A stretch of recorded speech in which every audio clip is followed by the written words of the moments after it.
helping folks to understand that it's not just about acquiring information from the internet, but it's about understanding and calibrating the goodness of that information. The stuff that's on TMZ is not the same as the stuff on the National Institute of Health website talking about what's going on in our communities, right? Digital literacy. But not just digital literacy from a consumption or even an analysis perspective, but digital literacy from a creation perspective. How many of us in this room right now who are faculty or staff would consider yourself to be digitally literate? Go on, y'all. Give us some love for being digitally literate, right?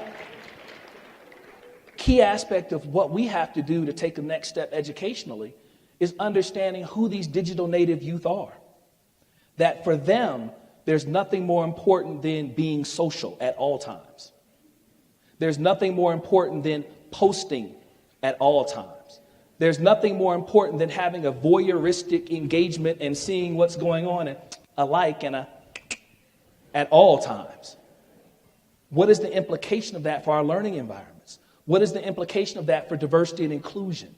When you start to get into some of those commentaries that are on some of those feeds, it's horrific the bullying that happens. It's horrific the things that are said, all because we're hiding behind the veil of anonymity, help me with the word now, anonymity, rather than engaging the biases and having the real dialogue. And if post-secondary environments and contexts are not the spaces where we help folks to really understand how to do that and do it at a high level, then where does that exist and where does that happen? Communication abilities. You know, I had a situation happen with a wonderful member of my team yesterday, and very talented, but a younger professional. And I host a huge conference. We host this conference for teenagers. It's called the Keystone Conference. Y'all taking some Keystoners? I'm telling you, Keystone Conference, woo, it's off the chain.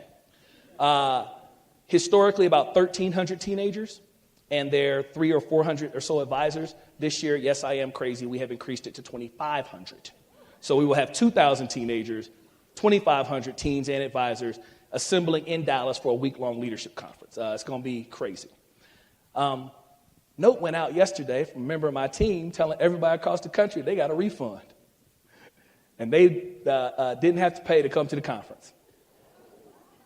It was, say again, can you get their slot? You're coming, you're still coming. So it goes out, and it was just a slip of a keystroke, and it happens. And, you know, I haven't got back to talk to her yet, but when I do get back, I'm going to put my arms around her and I'm going to tell her, you know, how do we learn from this lesson? You know, how do we really build from it moving forward? You know, how do we make sure we have 2, 3, and 4 people checking the process before it went? You know, and I'll talk to her supervisor and supervisor about that same thing.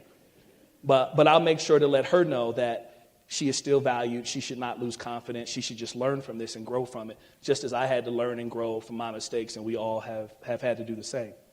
But the challenge of what she did is she tried to send a cleanup note to the nation with a smiley face emoji. Right? Now that's where the challenge came in, right? The smiley face emoji did not make it better, right?